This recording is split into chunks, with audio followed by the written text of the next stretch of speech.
Perfection is a sneaky biatch, and I think I lost the plot for a period of time, but I found it again. Found it. I don't know when it happened, but there was a period of time where I wasn't really a very good student. I was homeschooled for a lot of my life, and I grew up in Oregon. I was not the smartest in my class in 5th grade when I went back to public school. And I think over a period of time, I just felt like I had to really succeed in order for people to care about me. I didn't want to be recognized as the girl who wasn't smart, but I think sneakily this turned into a very perfectionist wheel where I truly got into my own way whenever I tried to do anything. Some people might consider graduating valedictorian and going to Stanford to be like peak academic achievement. There's nothing else you need to do, but even people who do that, like myself, will tell you that's just the tip of the iceberg. And sometimes hard work is rewarded with more hard work. I was dealing with some mental health things for a really long time, around 2016, and I took up art and design as a way of,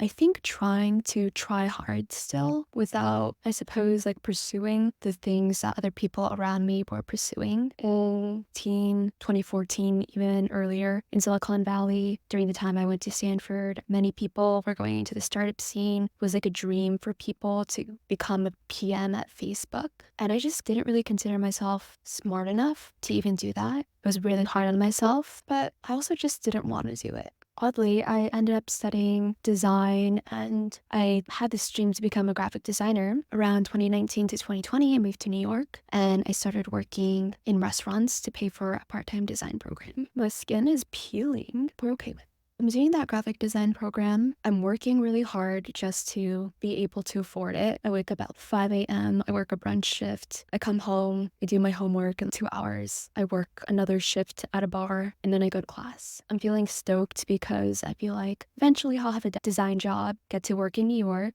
then have my little Sex in the City designer moment. But that's not what happens. The pandemic starts, and I lose my restaurant jobs. Instead of waiting until design school finishes, I end up designing out of desperation because I got laid off from all my restaurant jobs. In that period of time, I end up working with some nonprofits, some political campaigns, and then also some big celebrities through a social media agency. I did not necessarily think that I was the best person at the job, but I was really good at getting these jobs. And at the time, I start recognizing that I have friends from Stanford, from other academic, really tired of the work that they're doing. Maybe their parents told them that they should become a lawyer and they're trying to pursue the law route. And again, they realize that they hate it. I see some people pursuing masters, basically while I'm working from home as a designer. And then I realized that a lot of people are stuck in this loop where they think they have to go to design school or pursue more education in order to be qualified for any sort of job they want to do. I think that is really true if you are a brain surgeon or a rocket scientist, someone who works in healthcare. You're in charge of people's lives. I do not think that's true if you're trying to be an artist, a creative, graphic designer, podcaster, musician. And I think there are lots of people and examples out here in the world that will show you that. They've done it, they've become successful just because they tried and they kept on trying. There are a lot of basic questions people ask me when they're trying to start a brand or go on their own. Maybe they've been in corporate for a while. And these questions usually come down to really basic things I learned in school or learn in YouTube videos that I just don't think are explained clearly enough for DIYers out there. So what I did was I created an art design and branding podcast for people who are artists who don't work with visuals. So maybe you're a podcaster, you're a DJ, you work in live events, but you're not exactly someone who makes the graphics. If you're given the task of doing it, maybe you go in Canva and you work it out, you make it work. I really admire that. Not everyone has the funds or the capital right away to work with a professional designer such as myself. However, I'm also at a point where I just got really tired of getting on calls with people who are starting out and need basic help but don't have the time to do the research for themselves. So what I did was create an art and design podcast called The Pool Party. I'm gonna try to cut I also created this podcast mainly for me because I'm getting to a point where I'm noticing I'm tired of working on projects for brands that I don't actually care about. I'm tired of constantly working on CPG, consumer packaged good products that I don't really believe in, but that's what agencies oftentimes pay you to do. And this has been my way of reminding myself of why I started and also getting off this hamster wheel of perfection where there's like always something else out there to achieve and it has to be harder. You have to do more. Even after I graduated from design school, even though I was designing for work, I kept on telling myself that there was more I had to do. Sure, I was a really good graphic designer, but then I had to become a UX designer. I had to learn and be really good at that. I kept on pushing the limits of the things that I had to learn, essentially basically telling myself I was never good enough for the things that I wanted to do. And of course, these are just corporate lies and myths on the internet.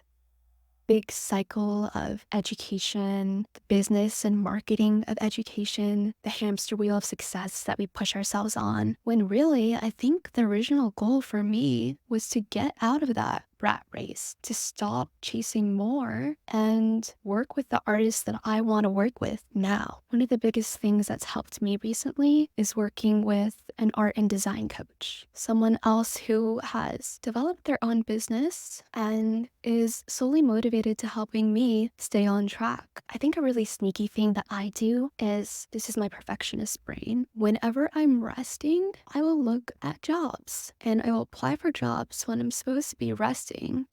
Is like the least restorative thing I could ever do. I think one of the really challenging parts about careers today is that you could really make your own, but jobs are still attractive. Healthcare in the United States, for example, a lot of times is better if you have a job. Of course, there are solutions for that, but on the way to building up to a point where maybe your personal career is giving you way more job ever could, I and many people falter and give in to the seduction of the matrix. And I don't think there's anything wrong with working a normal job if you like it. That's your path. But it's not well our path. And we keep on trying to force it just because it feels good to achieve this veneer of societal success, even though we know that it's not right for us. So this is just a reflection on what I've been thinking about for myself, regrounding in what I want to do, which is making art, working with musicians and podcasters, live events. If you need artwork, you fall in one of these categories, you can go to my website, juliasparrow.me, and take a look at my work. And if you think it's a good fit, if you really think it is, let's talk, let's chat. We can even hop on a consultation and discuss a little bit more of what for yourself visually, because we don't have to do it as alone as creatives. Everyone is good at what they're good at. That's why it's okay to specialize, pick a lane, and then own what you're good at. As you get better, more people who are good at what they do will come into your life and they can help you with what you need help with.